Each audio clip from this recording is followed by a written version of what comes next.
Welcome to the KidMin podcast with Dr. Val and Dr. Virginia, where we talk about everything KidMin and pull back the curtain on some of the surprises and challenges in children's ministry that nobody prepares you for. I'm Dr. Val, and together we have over 45 years of experience in children's ministry. I'm Dr. Virginia. Valerie and I met over 10 years ago in our doctoral program at Southeastern Baptist Theological Seminary. We are excited to share with you all the great stuff that we have picked up over the years. We want to minister to you, the children's minister. Hello. Thank you so much for joining with us on our chat today. Dr. Virginia, how are you? I'm doing good. How are you, Dr. Val? I'm hanging in there. We have had just all sorts of medical issues going on in our family. My mom is 91. And she literally stood up and tore her meniscus in her right knee. And so we have been working with the options and things that we're trying to decide about that. And then my husband found out today he has a fracture in his right foot from getting on a roller coaster a little too excitedly. So he is on his way home from a theme park right now, and we'll be looking at wearing a boot for a while. So we've had a lot of medical fun in our home. How is all of your family doing? How are you recovering from your appendectomy? Just fine. Yeah, it's like, like it never happened, like I never had an appendix. All right. Doing good. Thank you. So if we can get past all of our medical emergencies so that we can focus on children's ministry. Yes. Yeah. Oh, it's been a little crazy for both of us, but we are very excited to be talking with you today a little bit about how to have a successful classroom experience. If you teach in a Sunday school setting or a Wednesday evening setting, or Sunday night, or just anytime during the week when you're working with children in a classroom, we just wanted to give you a few suggestions of things that we have found that helps us be more successful in being able to focus on the lesson and what the kids are learning.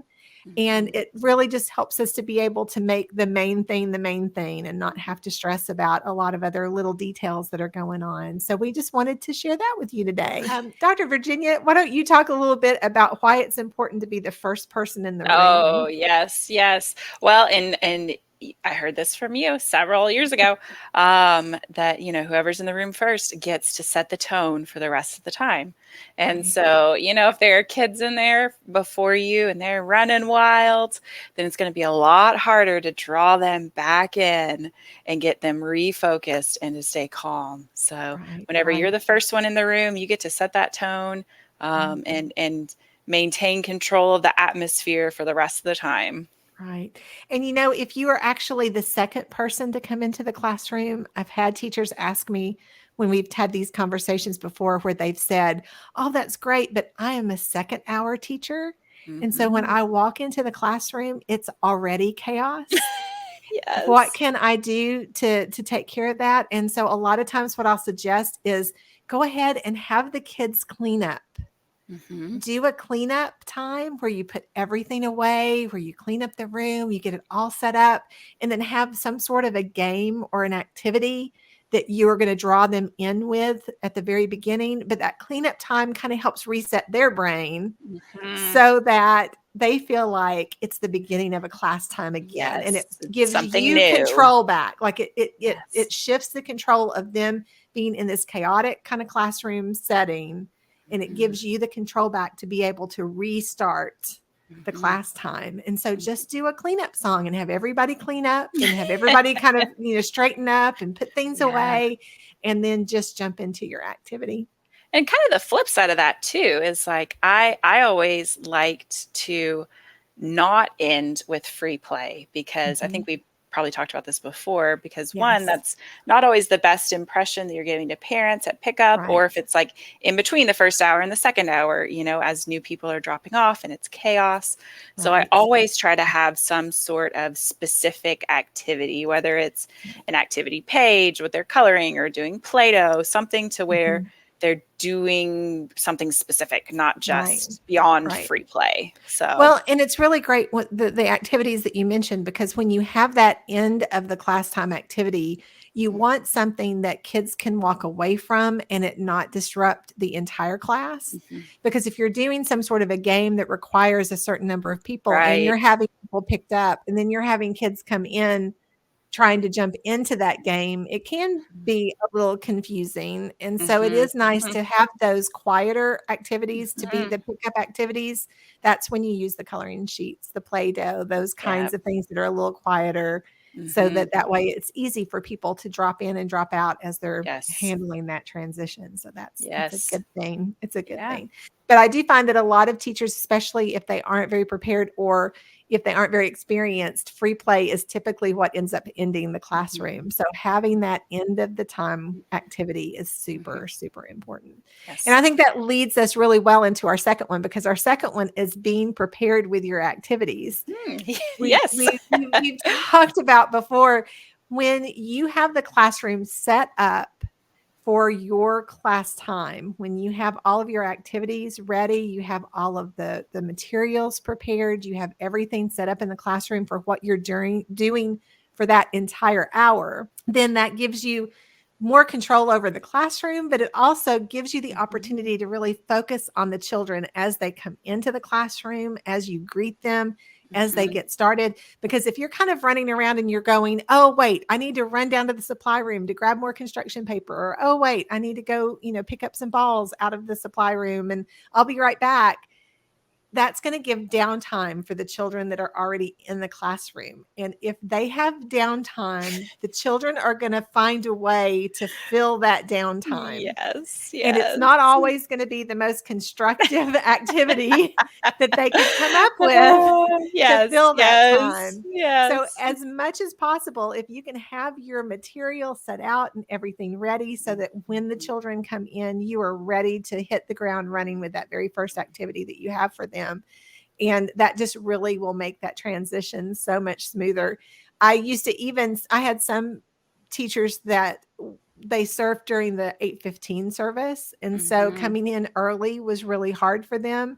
So I had some teachers that would come in Saturday afternoon or Saturday evening. They just let me know and I would let them in. They would take 10, 15 minutes to set their classroom up and then they would leave. And then that way on Sunday morning, they were ready to walk right in and everything was set up. And so finding ways that work for your schedule and for your teacher's schedules to be able to help them be set up and prepared so that they're not scrambling as class is beginning to try to find all their materials, that's huge, huge. Dr. Virginia, do you find that having extra activities are helpful? Oh, of course, because you never know when one's going to be a flop. You never know whenever there's going to be a sermon or a Sunday school class that runs really late. I mean, it's always good to have extra activities and extra things. And it doesn't necessarily have to be like you're replanning an extra activity every single week that's different. I mean, you can always just have like a little, I think we've talked about this before, have a few at your fingertips in your bag, in your cabinet, that you have available in case there is that extra time that you need to fill. Right.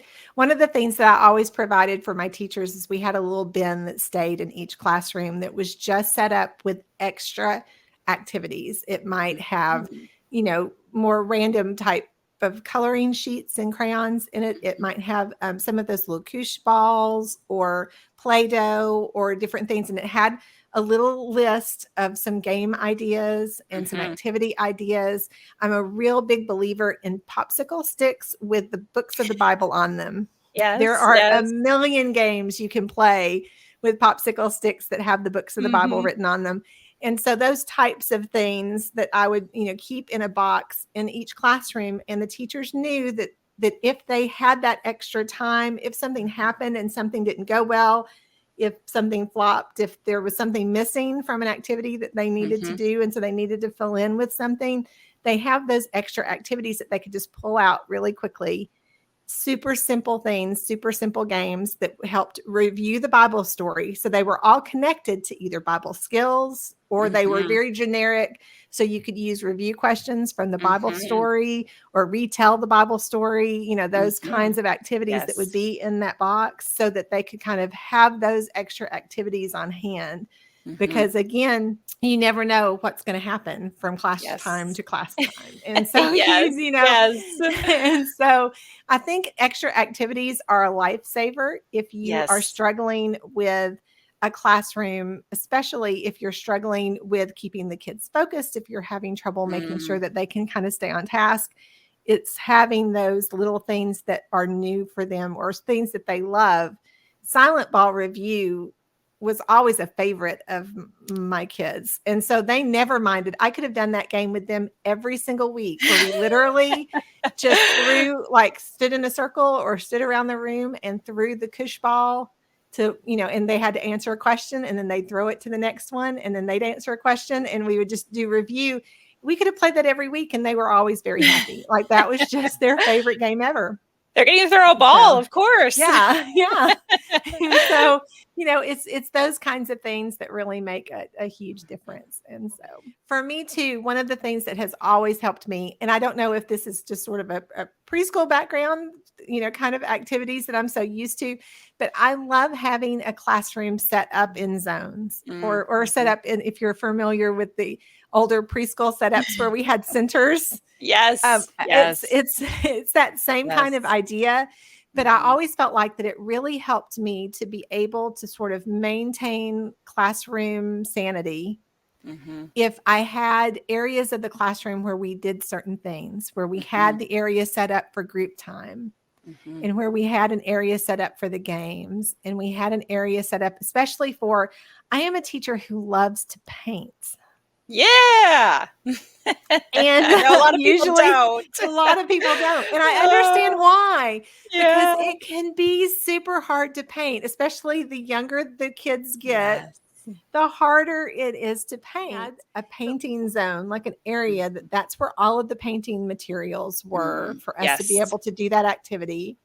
I made sure that was, near the water. It was near, that had the paper towel set up and the baby wipes set up and the paper plates, and had, everything sort of set up for our painting activity, whatever that activity might be.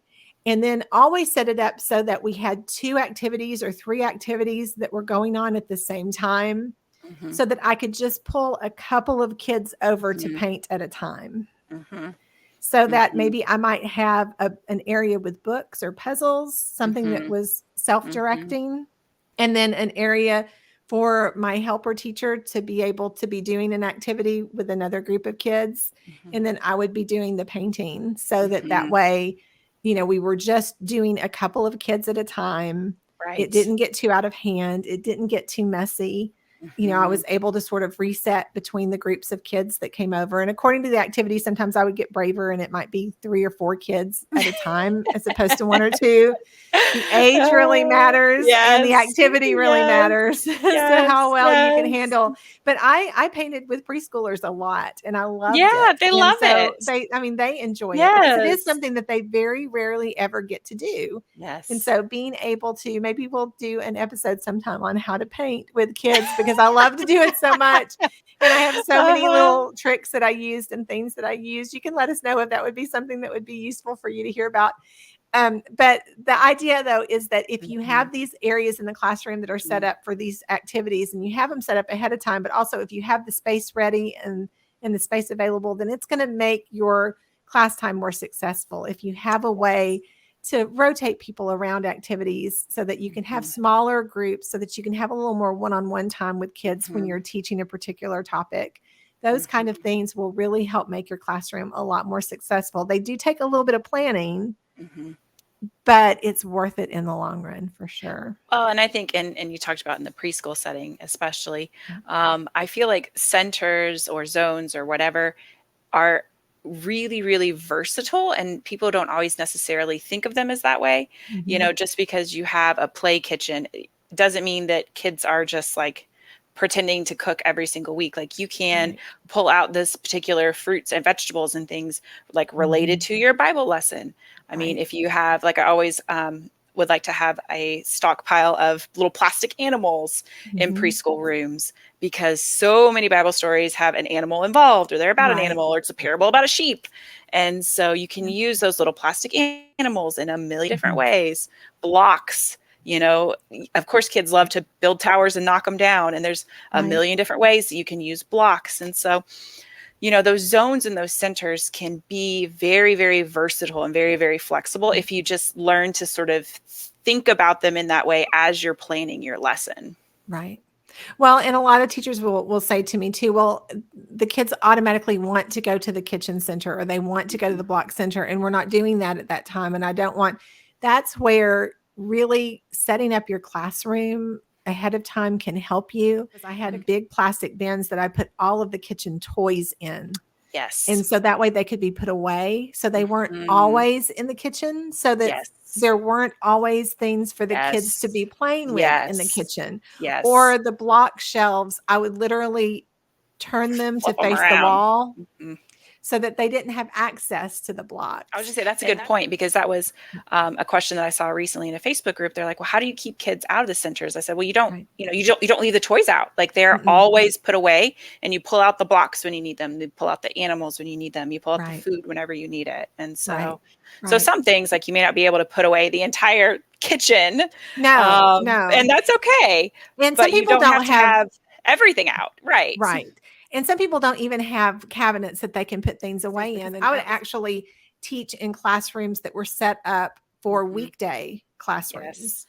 So that means because the state requires weekday classrooms to have certain numbers of items that are constantly out in the room, which to me has always been very counterintuitive to things that we were supposed to be doing in a classroom. But they required a certain number of shelves, a certain number of toys, a certain number of kitchen items, you know, like they have those requirements. And that there wasn't enough storage in the classroom. And so I had a lot of black sheets, just purchased black flat sheets.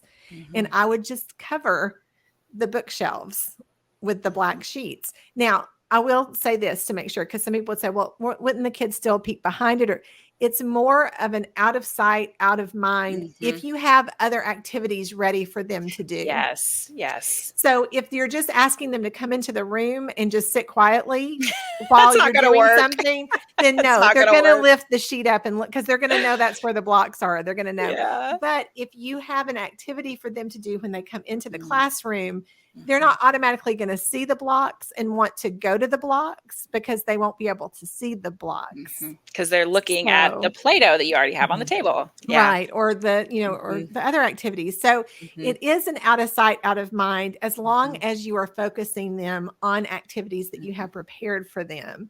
And so, but if you just kind of bring them in and give them free play for the first 10 minutes, those sheets are going to be moved and they're going to find the blocks underneath. So it all kind of comes with, because kids are kids and they're going to be kids. And that's, you know, but those are some ways that will help you, because they don't automatically walk in and see the blocks or see the food or see the books or, you know, whatever centers happen to be there. And we did a lot, we mentioned this already, but a lot of flipping around, like a lot of those sort of clear plastic drawers that would have toys and things in them, just flip them towards the wall to where they can't pull them open. Like you said, the little bookshelves, flip them to the wall. So a lot of flipping around to where, you know. Like and it doesn't take that long. It doesn't take that long. We used to do that. I did that with the piano. Even one year I had the music room.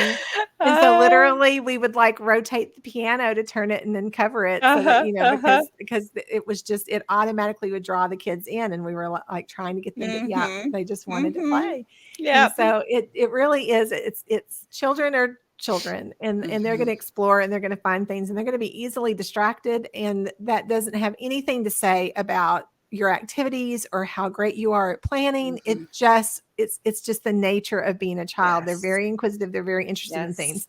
So anything that you can do to focus them on what you're doing and take the focus away from anything that's distracting them, whatever it may be, whether it's the block center or whether it's a lot of toys from another group or even a piano, just finding those things that you can do to just recenter them back into what you want them to focus on. And so that can make all the difference. And that's a good segue sort of into another thought about really being intentional on what we have in our classrooms, what we have on our walls. It's really easy for our spaces to get cluttered, for them to get visually cluttered whenever we have lots of posters up, and the posters of the Bible stories from the last unit and all the verses we've ever memorized, and, you know, being really intentional about visually, you know, what all we have going on I always encourage teachers just to keep what you need, have what you need maybe for this unit or for this lesson out, but to really make sure that the items that you have in your room are supporting your lesson versus being cluttery or distracting or just too much. Right. And I think especially if you have school teachers that serve in your ministry, they are very used to having a certain amount of things on the wall. We're used to having the big calendars and the big posters and the alphabet and all of those things. And we tend to want to make the room look like a classroom. And I understand all the educational reasons why the state requires a certain number of things on the wall for classrooms. I understand the mechanics of it. I don't necessarily agree with all of it, but I do understand the mechanics of it. But Sunday school is not the same type of classroom. Yeah, it's different. And so having a class in church, a Bible study class, having a group that are meeting in church is very different than a public school classroom. And so you really don't have to have all of those things. That the cleaner the walls can be, the clearer the walls can be. It really will make your fire inspections go much better if you don't have a lot of things on the wall anyway. It really makes the fire department happier if you don't have those things, but it also will make a cleaner environment for the kids to be able to focus on what you want them to focus on for that particular class time. And so they see the activities, they see what you're doing, and they're not distracted by a million things on the wall. Because I promise you, even if you have those things up, eventually they're no longer processed. So the kids no longer really notice them. And it just becomes it's like this visual background noise. It is. And it's a visual, it's one of these that will be distracting. Like it will cause a nervousness and a frustration that the kids don't even understand. It just comes from the clutter. It brings about this automatic buzz feeling of too much overload. And so we have to really be cautious about that. So that makes a big difference. And so you also had another point that I thought was really interesting about your position in the classroom. Yes. This is one of those things that once I saw it, I could never unsee it. And it's just always teaching with ideally like essentially with your back in the corner to where you are visually the most interesting thing the kids have to look at. So they are going to want to look at you. They're not going to want to look out the window or look out the door. And teaching to where you are always seeing the door. Whenever if I, as a children's minister, come into a classroom and the kids see me first, the teacher doesn't even know I'm in there. They're trying to nudge the teacher to, point that someone is in the room. I mean, that's a safety hazard. That's a safety and security thing, as well as the practical element of, if you back yourself into that corner where you are the most interesting thing to look at, you can see the door, it's safe, it's secure. The kids are going to be more attuned to you than anything going on in the hallway or out a window. So. Well, and I would always have this wonderful situation happen where grandparents or parents would want to peek in windows just because they happen to be maybe teaching in another class. And they just thought, well, while I'm here, I'm going to just kind of peek in and see how the kids are doing. And if a parent or a grandparent is seen, then you lose that child in a heartbeat. And so if they are watching through those windows and those doors, or if they see, folks starting to leave because service is over, then they start getting anxious because they're waiting for their person to come.